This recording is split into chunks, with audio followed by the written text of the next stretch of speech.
दोस्तों, पैसा हम सबकी ज़िंदगी की ज़रूरत बन चुका है। बिना पैसे की दुनिया में कोई काम नहीं चलता। लेकिन यह पैसा हम तक पहुंचता कैसे है? सरकार पैसा बनाती है तो डायरेक्ट हमारे हाथ में तो पैसा देती नहीं है। तो यह पैसा हम तक सरकार कैसे पहुंचाती है? आज इसी विषय पर हम इस वीडियो में बात करेंगे। दोस्तों, वीडियो के नीचे रेड कलर में सब्सक्राइब लिखा होगा, उसको क्लिक करें।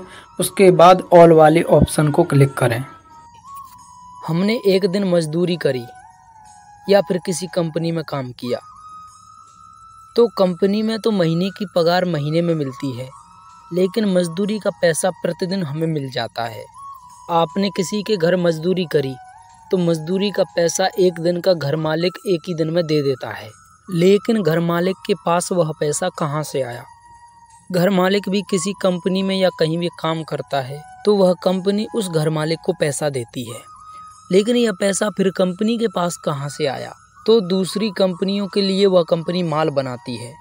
उस कंपनी ने इस कंपनी के लिए माल बनाने के लिए दूसरी कंपनी इस कंपनी के लिए पैसे देती है, लेकिन माल जिस कंपनी को जाता है उस कंपनी के पास पैसे कहाँ से आए? तो क्या सरकार कंपनियों के हाथ में पैसा देती है? यदि ऐसा है तो सरकार के लिए वह कंपनी क्या काम करती है जिस काम के पैसे सरकार उनको देती है? यह बड़ा ही इंटरेस्टिंग सवाल है। इसी को आज हम समझने की कोशिश करेंगे इस वीडियो के अंदर। फिर वह पैसा हम तक पहुंचता है।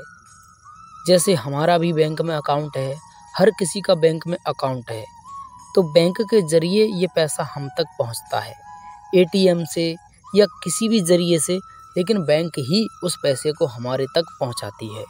फिर वह पैसा हम तक पहुंचता है। जो पैसा हमारे पास बैंक से आया है वह हम चीज़ों के लिए दुकानों पर खर्च कर देते हैं, या कहीं भी कुछ भी वस्तु लेने के लिए हम उस पैसे को खर्च करते हैं, तो वह पैसा दुकानदार बैंक में जमा करते हैं। उसके बाद वही बैंक हमारे पैसे हमको देती है। इसी तरह पैसे का आदान प्रदान चलते रहता है। तो क्या भारत सरकार पैसा बनाने के बाद कंपनियों को देती है? ऐसा नहीं है। वह पैसा बैंकों के लिए देती है, क्योंकि बैंकों के जरिए ही वह पैसा हम लोगों तक पहुंचता है। लेकिन सरकार फिर पैसे बनाती क्यों है? इसका कारण क्या है? हमारे देश में जो वस्तुएं उपलब्ध हैं, जो नौकरियां उपलब्ध हैं, जो व्यवसाय उपलब्ध है, उन सब की कीमत ही एक पैसा है। जैसे हमारे पास 1 किलो गेहूं है तो गेहूं की कीमत हमें चाहिए, तो गेहूं से आप गेहूं ले सकते हैं, लेकिन गेहूं देकर कपड़े नहीं ले सकते। तो उसी आदान प्रदान के लिए पैसे बनाए गए हैं और सभी वस्तुओं के लिए उनकी कीमत निश्चित करी गई है। तो कीमत निश्चित होने के बाद वस्तुएं देते हैं और पैसा लेते हैं, और फिर पैसा देते हैं तो वस्तुएं लेते हैं।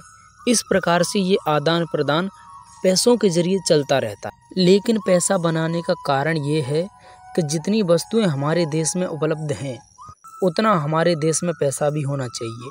अगर वस्तुएं ज़्यादा हैं, पैसा कम है, तो सारी वस्तुएं सस्ती हो जाएंगी। अगर वस्तुएं कम हैं, पैसा ज़्यादा है, तो सारी वस्तुएं महंगी हो जाएंगी। इसलिए पैसे का संतुलन वस्तुओं के हिसाब से बनता है, और वस्तुओं से ही दुनिया में व्यवसाय चलता है। अगर वस्तुएं नहीं होंगी तो व्यवसाय भी नहीं चलेगा, क्योंकि धंधा वस्तुओं से ही चलता है। क्योंकि जो धंधा है वह वस्तुओं से ही होता है, क्योंकि वस्तुएं बनाई जाती हैं, वस्तुएं बेची जाती हैं। तो वस्तुएं बनाने के लिए कंपनियों का निर्माण हुआ है। उन वस्तुओं को बनाने के लिए लोगों की जॉब लगी है, लोग मजदूरी कर रहे हैं। उसी मजदूरी का पैसा देने के लिए, वस्तुओं का पैसा देने के लिए पैसे का निर्माण हुआ है। जैसे आप जूता कंपनी में काम करते हैं, तो यदि पैसे की जगह आपको कंपनी हर महीने जूते देगी तो आप हर बार तो जूते नहीं ले सकते। तो इसलिए आपको कंपनी पैसे दे सकती है। जो चीज़ आपको चाहिए वो आप पैसे देकर हर बार ले सकते हैं। जो चीज़ कंपनी बनाती है उस चीज़ से आप एक बार काम चला सकते हैं, बार बार नहीं चला सकते। इसीलिए पैसे को बनाया गया है। लेकिन सरकार भी उतना ही पैसा बना सकती है जितना हमारे देश में वस्तुएं हैं, जितनी नौकरियां हैं, जितना व्यवसाय है और जितनी ज़रूरत है। नहीं तो सरकार बहुत सारा पैसा बनाकर अपने पास रख सकती है। फिर सरकार को ट्रेन चलाने की, बिजली चलाने की, लाइट का बिल लेने की, पानी का बिल लेने की ज़रूरत क्या है? यदि सरकार इतना पैसा बना सकती है तो पैसा ऐसे ही नहीं बनाया जाता। उसके लिए बहुत सारी ज़रूरतों का होना बहुत ज़्यादा ज़रूरी होता है। आप कल्पना कीजिए कि हमारे पास बहुत सारा अनाज ज़मीन में पैदा हो गया है। हमने 1 साल तक अनाज खाया और फिर वह अनाज बच गया, तो उसको रखने के लिए कोई जगह नहीं है, जगह भी कम पड़ रही है, तो आपको उस अनाज को रखने के लिए जगह चाहिए। तो दूसरे लोग भी अनाज नहीं ले रहे हैं क्योंकि उनके पास भी बहुत सारा अनाज है। तो आपको कुछ ऐसी चीज़ की ज़रूरत है जिसे देकर आप कुछ जगह खरीद सकें या फिर अपना और कोई काम कर सकें। बस इसी ज़रूरत को देखते हुए पैसे का निर्माण हुआ है। हम बहुत सारी वस्तुओं को जेब में लेकर नहीं घूम सकते और पैसा ऐसी चीज़ है जिसे हम कहीं भी ले जा सकते हैं, अपनी ज़रूरतों को पूरा कर सकते हैं। तो ज़रूरत के हिसाब से पैसे का निर्माण हुआ है। आजकल सब कुछ डिजिटल हो गया है।